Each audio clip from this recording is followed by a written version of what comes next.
Bharat taxi, ये हम लोगों ने कोई 2-3-4 महीने पहले भी इस न्यूज़ को डिस्कस किया था, भारत टैक्सी को। रीज़न क्या है, ये इस टैक्सी की इस तरह की जो ऐप है या इस तरह का जो सिस्टम डेवलप किया है, अभी तक हम लोग ऊबर, ओला इस टाइप की टैक्सीज़ को सुनते थे, एक दो कंपनीज और भी हैं।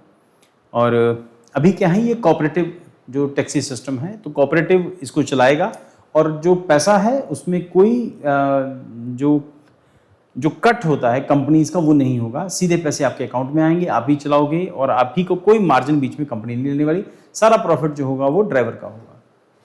सो Bharat taxi India first driver owned है कोऑपरेटिव। अब इंपॉर्टेंट क्या है इसमें, कोऑपरेटिव राइड हेलिंग प्लेटफॉर्म है, registered under the multi state cooperative society act 2002, developed under ministry of corporation, national e governance division NEGD। Unique cooperative model है, unlike private aggregation, drivers are not just service providers, driver cooperative member है और उसका share holder है और decision maker है।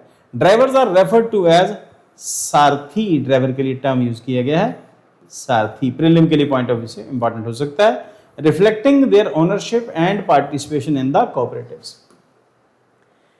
Institutional support किसने support किया है, developed by Sahakar taxi corporation limited with support from national cooperative development corporation, Gujarat cooperative milk marketing, national dairy development board, national agriculture cooperative marketing, national farmer fertiliser, Krishak Bharati cooperative limited, national bank for agriculture and rural development and national cooperative export limited. अब मोटे तौर पर हम ये मानते हैं कि India का पैसा इंडिया से बाहर नहीं जाएगा, पैसा इंडिया में रह जाएगा। ओला ऊबर जैसी कंपनी, खासतौर के ऊबर जैसी कंपनी जो मल्टीनेशनल कंपनी है, प्रॉफिट यहाँ से अलग से कमाती हैं और प्रॉफिट इंडिया के उसमें नहीं आता, इंडियन डेवलपमेंट में नहीं आता। यहाँ का पैसा यहाँ के टैक्सी ड्राइवर्स को मिलेगा, एडवांटेज रहेगा उनको। और उसके साथ साथ की फीचर्स क्या हैं, ड्राइवर ओनरशिप है, ड्राइवर ही मालक है, driver can purchase cooperative shares, become member हो सकता है इसका, participation in decision making.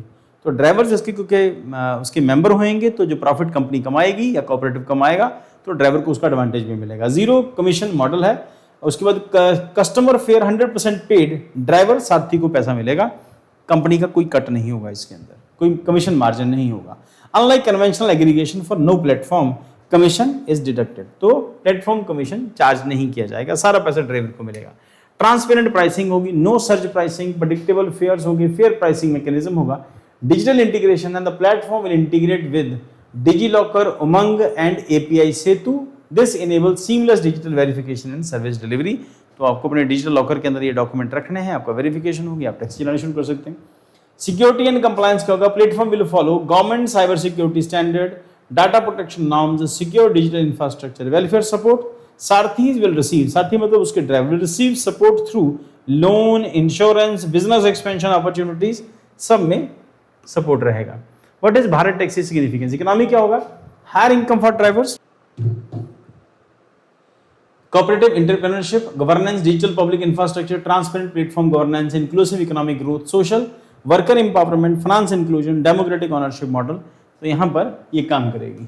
Then उसके बाद Bharat taxi versus private ride hailing platform, driver owned cooperatives, company owned platform, drivers are service providers, commission charge, zero commission होगा, no surge pricing, dynamic surge pricing है, profit orientation है, welfare oriented होगा। यहाँ पे private taxis में और Bharat taxi के बीच में जो बेसिक फर्क है। एग्जाम की पॉइंट के इंपॉर्टेंट क्या होगा, Bharat taxi cooperative model, multi state cooperative society 2002, ministry of corporation, Sarathi, digital platform, NEGD and inclusive growth. ये सब इसके लिए आपको एक बार चेक करना है एग्जाम की पॉइंट से। प्रीलिम के पॉइंट ऑफ व्यू से multi state cooperative society act 2002, ministry of corporation, digital governance, cooperative movement, उसके बाद GS2 के अंदर कोऑपरेटिव सेक्टर। अब इसमें आर्टिकल 19 भी आप जोड़ सकते हैं, e governance, government policies and intervention, and paper 3 inclusive growth, digital economy, cooperative model and employment generation. आज की क्लास में इतना ही है।